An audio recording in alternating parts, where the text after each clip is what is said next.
Hi. For the benefit of those who haven't already heard yet, I've decided to split into two channels, so both my layouts will be given their own channel.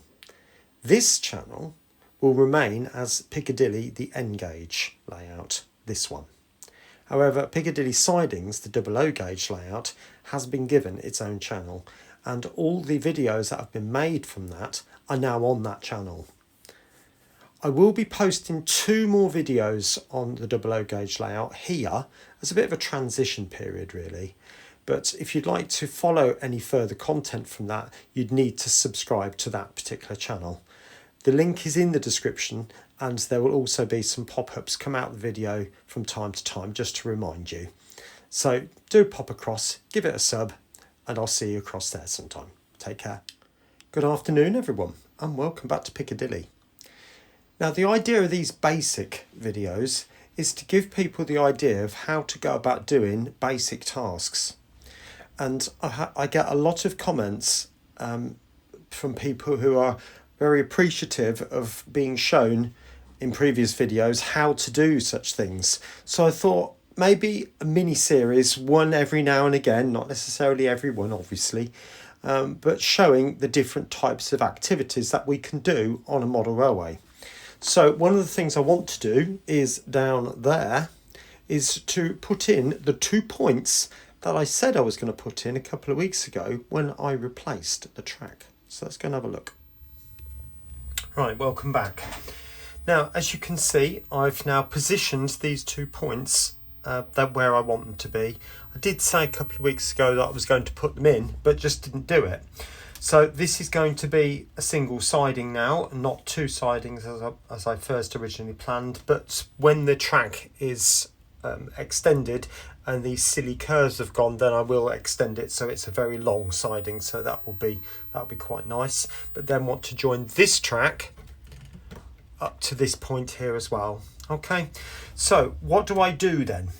It can be a bit of a scary task to do this, but actually it shouldn't be because it's not that difficult. So if I go through how to go about doing it, now I've got these points marked where I want them. So I'm going to draw a line on the baseboard where I need to cut the track. Okay, and I'm also going to just sort of skim the pencil just over the top, just like that. But if I can't see it, I've got my marks on the baseboard. Okay, so that should be nice and easy. So I've lined the bottom edge up of the point back up there, and I'm just going to eyeball about 1 millimetre gap. Now the reason for that is because you want to leave room for an expansion gap when you put the point in. You don't want to be having it rigid and tight, because in the hot weather the tracks will expand. Right, so I'm going to take my trusty dremel. Now I've got a dremel with the snake attachment, and I find that absolutely brilliant. And the reason why is because I can use a large disc on this, and I can actually cut the track square. If you use the actual tool itself, the actual dremel, it is much thicker in terms of the body, and you'll end up using a smaller disc. So therefore when you cut the track, because of the body, you'll end up cutting the track at an angle, sort of like that, if that makes some sense. I'm exaggerating slightly, but hopefully that gets the point across, whereas with this tool you can get it in absolutely square.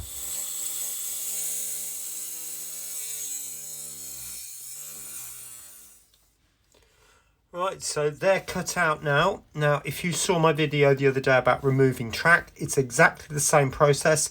Wet it and then take those out.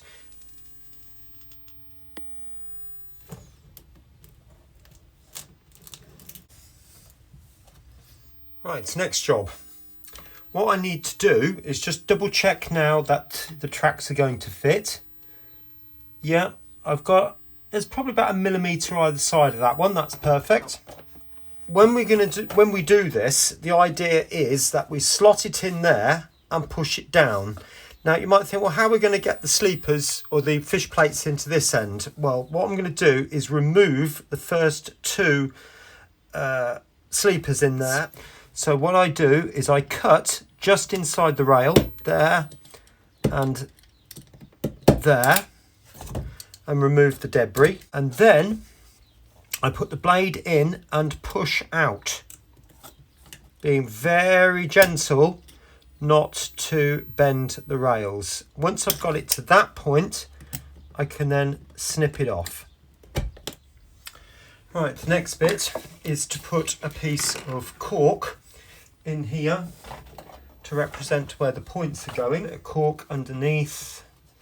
Obviously we're just making sure the track bed is covered. And then draw a line on there like that. Like that, and then that will sit in there like that, and then the other side I can just use the other half of the triangle there, and that can go that side. So I'll get those glued down and then I'll see you downstairs for the next bit. Hi, welcome back. Now this next bit involves a bit of soldering, and I can appreciate that some of you might not want to do that, so that's absolutely fine. Whether this is an install frog or an electric frog, you could put that straight onto your layout and it will work well. Okay, now the only reason I'm doing it is because sometimes with install frog points you get stuttering of locomotives, particularly in this area here where the power doesn't quite reach through to the frog, and therefore you get a dead zone. And that's because the power is reliant on these blades touching here and here. So in the same way as we do with 00, I'm going to join the stock rail to whatever these two rails are called, so that the outer one to this inside one here, and this outer one to that inside one just there. And also the next part we're going to do is to turn the point over, and you'll notice these two wires here which join this section to this section. I'm going to break those, so I'm using a scalpel, and very gently, I must stress this, I'm going to put that in there, and the idea is to snap off this solder joint. There you go, like that. That's one, and the other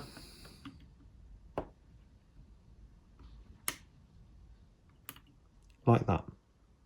So I've got those two wires done, and then you'll notice there's a sheath over that. Well, in fact, I'm just going to trim those two ends, cut the ends off like that, and then remove the sheath. Gently bend them up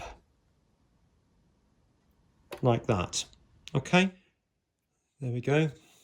Now, actually, if you do break those two wires or any one of them, what you need to do, it is a little bit of a pain, but you'll need to basically dig out the plastic. I normally cut across there and across there, and then solder the two wires together, but be very, very, very careful. If you do move the rails, the pointers had it, I'm afraid. So that's why I say be very, very gentle. Use a lot of flux and make sure that you get your soldering high and hot in the first place, and it should heat these parts up without lingering, if you like. Okay. Right, so I've got some flux, and I'm literally just going to dip the end into the flux. I know this isn't the best way, but how I solder is how I solder. And put an amount of solder onto those to join those two together. Now, the next thing you need to do, well, in fact, I'll do that bit in a minute, is to join, like I said, these two wires together. So choose an appropriate sleeper. In fact, I'm going to do it across this point here. Cut out these ties. So cut out all four, like so, going across. This step is quite important. If you don't do this, it won't solder very well. So I'm just gonna, I've got a needle file, just happens to be about the right size, and literally just file all the tracks. Put some flux. Just using a little bit on the end. I know I've got quite a lot here, but it's just easier to stick on. Like so. Get the remainder off. And then go in with the solder. Again, I'm just going to put a piece on there. I'm looking for quite a blob on this bottom section. Now, when I say quite a blob, I mean we've got to put a piece of rail inside there. So that's about right. All right. Now, the next thing is I've got some wire. Now, I've just taken a piece of wire out of just some solid core, but whatever you want really. Now, I'm going to cut a piece which is about 7-8 millimeters long. This is a little bit fiddly, I have to be honest, but at the end of the day, it'll be so much more worth it. And I'm going to put that in there, making sure that this side does not touch this side, otherwise you get an instant short. And then hopefully I can just melt that solder over that piece of wire, like that. And so, okay. It doesn't matter what it looks like, it'll be buried in ballast. So I'm now going to do the same to the other side. Right, so I've got both points to the same place now where these two tails are soldered together, and I've got the jumpers in across both of those. Now, the next part is I'm going to put a piece of wire on. Now, you might be thinking, well, why am I doing this? I'm sorry, I didn't explain. And that is because I can then put a frog juicer. These are the Gauge Master ones, and these will power these parts of the track, because obviously we're going to isolate these. We've just broken the cables, or broken the tie, if you remember. So this needs to be powered independently. So, and these things are absolutely brilliant for that. They're about £5, £6 each, or you can buy a pack of 3 for about 14, 15, depends where you go. Right, so like I said, I've cut a piece of wire. I'm going to tin the end of that piece of wire. Again, just putting on a piece of solder. Just like that. Now, I want to be reasonably generous with the amount of solder. Now, when I say that, I don't mean a huge, massive blob. What I mean is make the solder look nice and thick, because what we're going to do then, hopefully you can see this, is to solder this wire onto there like that. Give it a second, and so on. Okay. And then the last bit is some heat shrink. Now I am going to cut a fairly generous amount, certainly enough to cover the whole of that, as long as I can get it down to the bottom. Now I personally think it's important that the heat shrink goes right to the bottom of the point. Now that's fairly tight as it is, that's not going to come off, but you can, by mere nature of heat shrink, just heat it over with the soldering iron, and that won't be hot enough to transmit through and melt the joint you've just soldered together. I've never had that happen. All right, so that's perfect. Now that will not come off. Now the only thing you do have to be careful of is this, in the same way as Electrofrog, this wire will break off if you're clumsy, so you just have to be very, very gentle with them. All right, the next thing is I'll join you back on the layout and we'll get those fitted. Right, we'll try putting the camera this side this time. Now there's my point all ready and to go in. So the first thing I need to do is to position where the wire is going to go. Now I'm in the fortunate position, because I've got a left and a right, I can turn each one upside down to mark off where that wire is going to come, this wire. So I'm literally just going to place that in upside down like that, and I'm noticing that the wire is at this point here. So I'm drawing a line either side of it, and then it's about there. So I'm looking down on where the wire comes, and I'm I think it's coming out about there, like so. All we're doing is marking on a position for the holes. If you haven't got 2 points, you'll have to do it sort of on its side, sort of like that. Mark on where the hole comes that way and sort of make a judgment roughly how far where it comes. Now the wire comes between these 2 points here, so you do know it's right up against this rail coming across this way. So as long as you know where that is, it should be just nice and easy, just to the opposite side. I'll do this one and hopefully it'll become clear. So that's where the wire is. It's coming out at that point there, and also in the same position there. So I now know that that wire is coming through at that point because it's in just outside this line, this rail here. Hopefully that is clear. So I've now got 2 points there and there to drill a hole.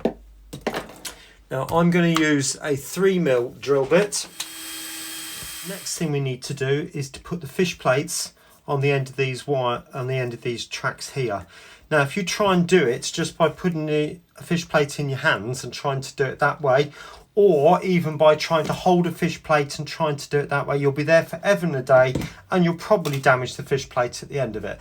So what I've got is a piece of scrap track like that, top tip here coming, and I'm literally just going to join those onto the end. I mean, it's still fiddly, don't misunderstand me, it's not easy to do this, and hopefully you can see what I'm doing.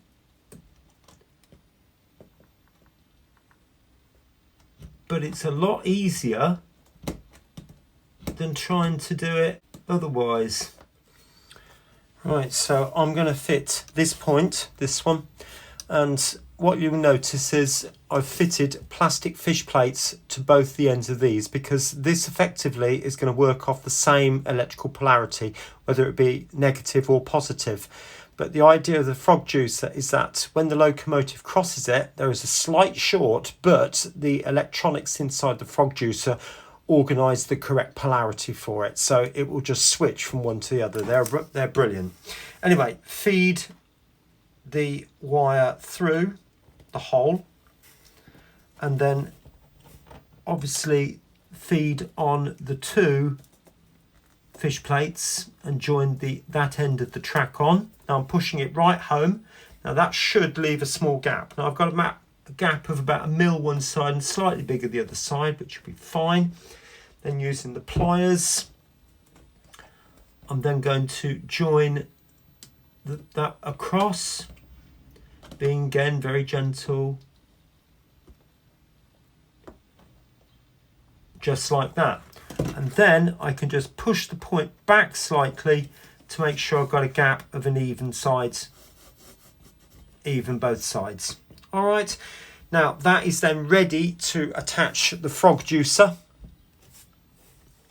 like this. Now these 2 go to your positive and negative rails. I use brown and blue, you might use red and black, but they go to your negative and positive. This one goes to the frog wire on the point that we've just soldered on. So this wire on the point here gets joined to that end on the frog juicer, and once it's all connected up, it will just work seamlessly for you. Okay, right, I'll show you it working in a minute. Well, the track's all glued down now, but one thing I forgot to say was, obviously if you're using an underboard point motor, you would need to drill the hole for that point motor. I'm going to be using surface mounted point motors. It's just easier for me to do that. It's so fiddly and engaged to get underboard point motors in for me. Anyway, I know a lot of people have done it, but not my decision, I'm afraid. All right, anyway, I'll catch you in a bit. There we are, all up and running. Both tracks are now operating as they should, and I had to put a dropper in on the outside track, as you can see, That will get covered up when the track gets weathered and ballasted. But I've fitted the frog juice as I explained to you, and everything seems to be working as it should. So that's basically how you go about slotting in a point. If you've enjoyed this, please say, and if you'd like to see more on this type of thing, the basics of model railways, please just say in the comments. And what I can do is, if you've got something that you'd particularly like to see, I'm not going to promise, because I might not have that set up, and I might not be able to demonstrate something like that. But if I am able to do it, and I've got the time to do it, I certainly will. All right, so please just say in the comments and we'll see what we can do. Otherwise, I'll just slot them in as and when I feel it's appropriate. All right, anyway, I'm going to finish the video there, and I will catch you soon. The top video will be all about how I built the hillside over the back there and beyond, and the bottom video will be the second one in the New Mills series. Take care now. Bye bye.